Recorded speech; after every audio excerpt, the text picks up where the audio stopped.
Pocket so fat, call me orbit. Orbit. Gotta wait to make no moves. I be loaded.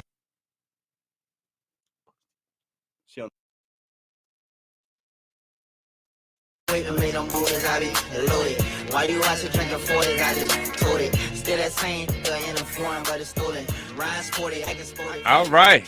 We are back right here on the number one rated business show, Real 1100 AM, iHeartRadio, taking in all over the world. We are back. And we got a pro NFL player in the house today. Yeah. Pro W NFL player. Mm-hmm. Says she got her own shoe line. Hey, it's nice too, man. For real? Yeah. You guys are track babies. Track babies. Join us to the program, Miss Santia Deck. You there with me, Miss Santia? You guys hear me? Okay, yeah, we can hear you now. Hey, Okay. how we doing today? About that. How are you? Doing good. Doing well, I should say. My teacher Awesome. would be mad if I said doing good. It's so great to have you on the program today. Now, which team you play for? So, I actually play in the WNFC, but I'm actually injured right now. So I have an ACL injury, and I'm actually slated to get surgery on June 6th. So, yeah. So I didn't get to play this season, but hopefully next year. So what's the name of the team? I play for the Atlanta Phoenix. All right. So you know our good friend Tiffany. Lou. Yep. Yeah, we had on the program not too long ago. Y'all like the best kept secret in Atlanta. Y'all play better than them Falcons. So tell me, what is like, playing in the league and what that has been like for you? So this actually has been my first year playing for this team. So I really didn't get to experience too much. I literally we had practice for maybe like 2.5 months, and then I ended up getting injured at practice. So I didn't get to experience the full thing when as far as like just playing in games and preparing for games and whatnot. So I mean, I didn't really have much of an experience, but I like the girls, I like the coaches, I like the environment. We're actually undefeated right now. Wow. So I'm still proud of my team. But yeah, overall, I mean, it was a good vibe. I just wish I could have contributed and played. Man, see, you supposed to have took the AI approach. You supposed to not go hard and be like, practice. This ain't the game. We talking practice. I'm not running hard. It's practice. Well, see, look, the thing was, it was actually like we were on a muddy field, and I was coming out the backfield, and I slipped. And then my teammates piled on top of me, and my knee was already going backwards. Ooh. And then it went to the side. So it wasn't even about us going super hard. It was just, the field, to be honest. Now, aside from your illustrious football career, you also own a shoe line. I do. I actually made history by becoming the first female athlete to own a shoe company. Wow. Okay. And it's called Tronos, which means throne in Greek. And it's a unisex shoe. We go from sizes 3 to 18. We have high tops, low tops, and slides. And we're actually coming out with apparel as well. So we're pretty much trying to be like a one-stop shop, like the bigger brands, like the Nikes and Adidas. We've been doing really good. We have a lot of support from athletes, musicians, nurses, and it's just been a dope experience so far. How's it feel to be the first? Honestly, for me, of course, it's cool. It's cool to make history and whatever. But the bigger thing for me is just like, I know that I'm helping to open up a door for other Black girls that might want to do the same thing, and Black boys, whoever, just like our people that might not have felt like we have space in that arena.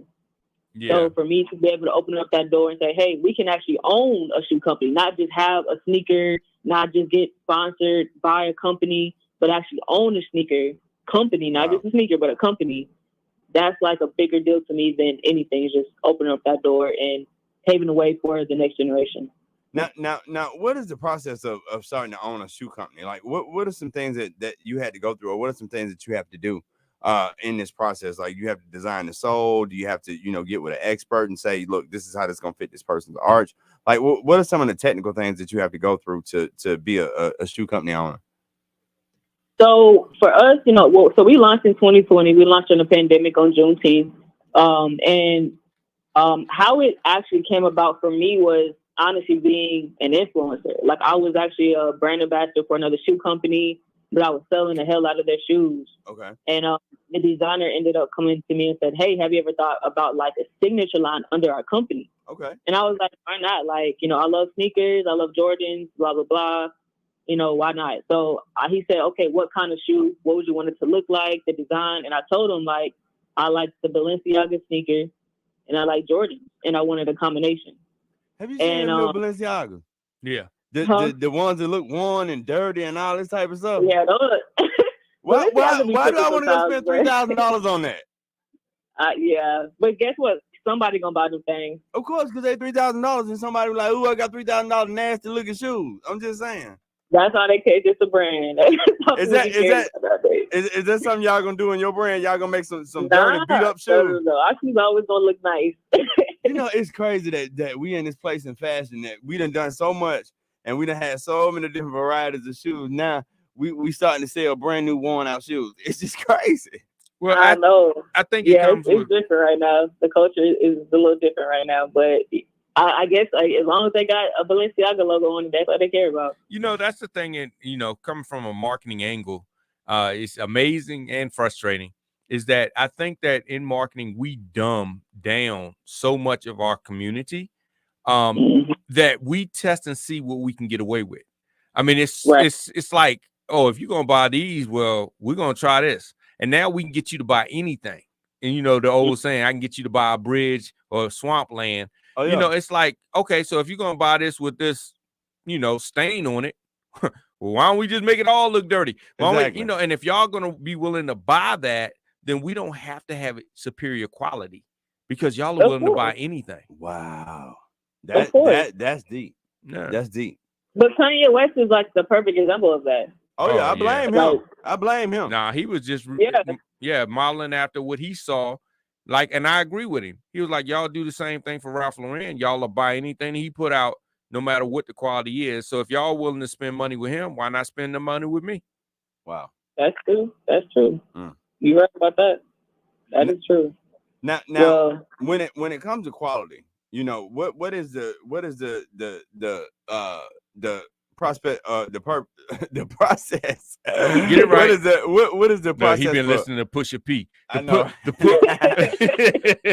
What's the process, for that quality control? How do you make sure that you are delivering and manufacturing a quality product and delivering it to people each time? So we always get samples delivered to us first. And we have different people test them out to make sure that, they are what we're promoting them as. And so we take that process super serious because we've had to resend shoes and redo shoes like lots and lots and lots of times, especially during the pandemic when it was super crazy. But what made this really different for me was like I was making an athleisure shoe. So it was athletic, but it was also something you could chill in. Okay. And I did both of those. So I was able to know like, okay, when I hit this corner, I should feel this. When I'm lifting weights, because I shouldn't say being an athlete. Yeah, being an athlete, I shouldn't say, being an athlete, it's important how them shoes fit your feet because if they're not giving you that proper balance, you're gonna have some issues somewhere. You can have sprained ankles and all kind of stuff.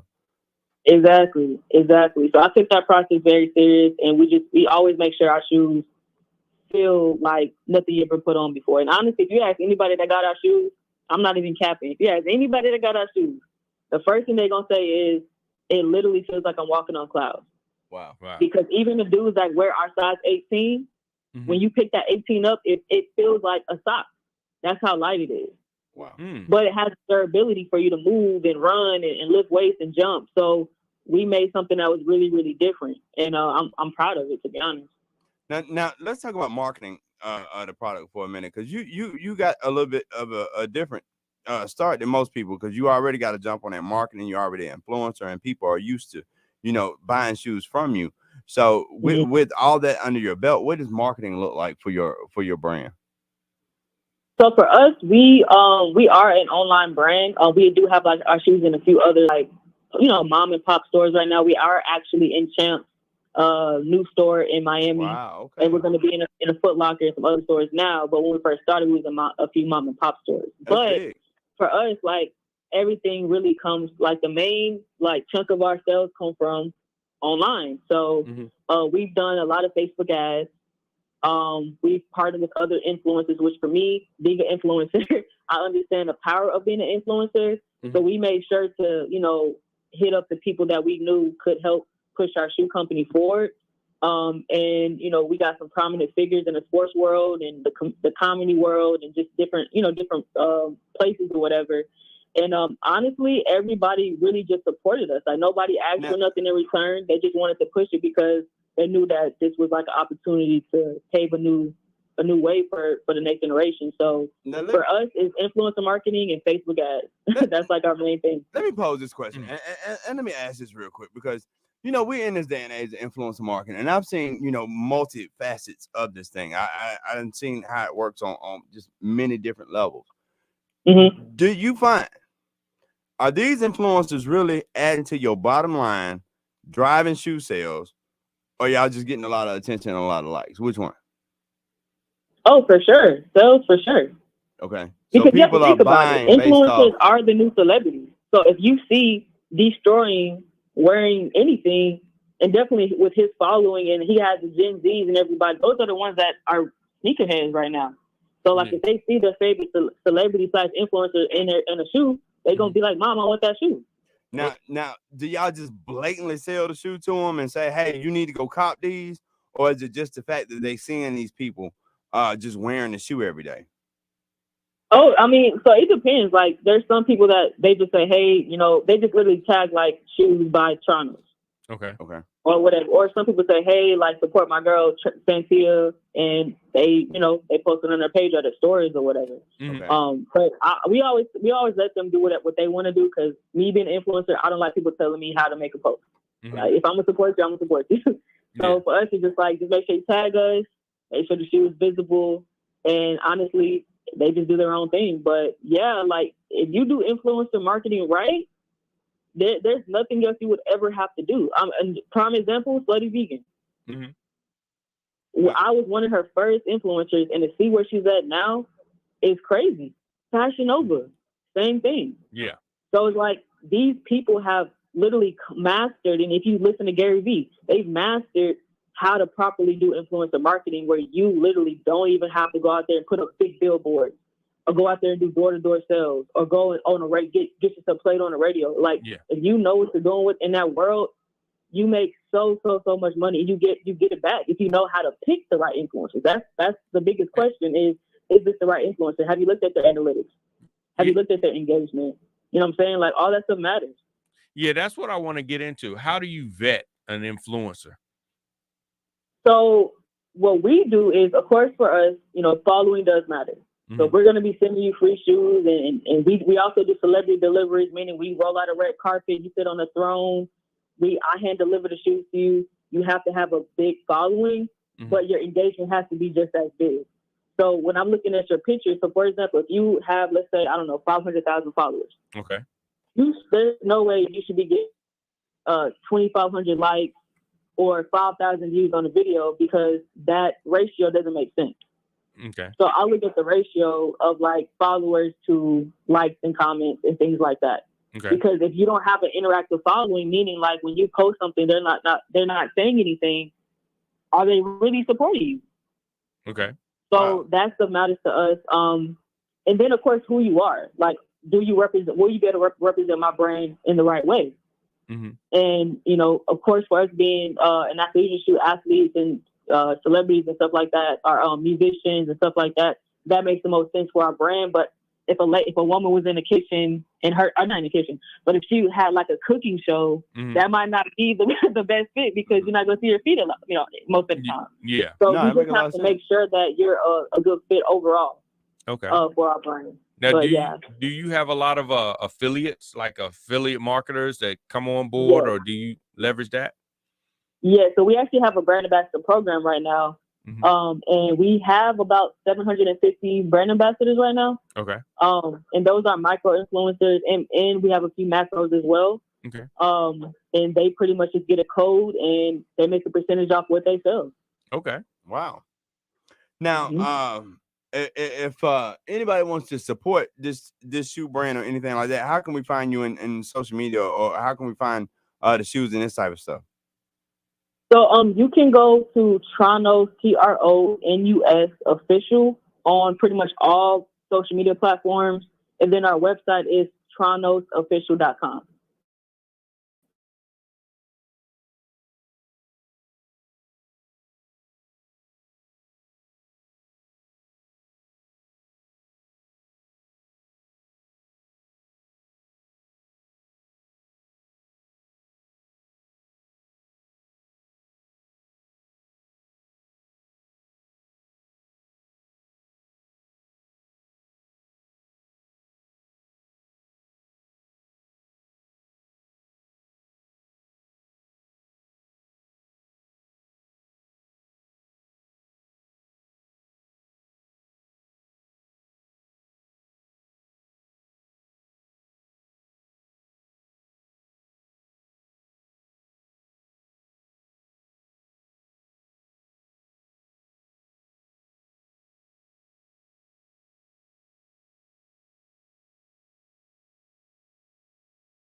Definitely we want to support you as much as possible. When you'll get back out there on the field?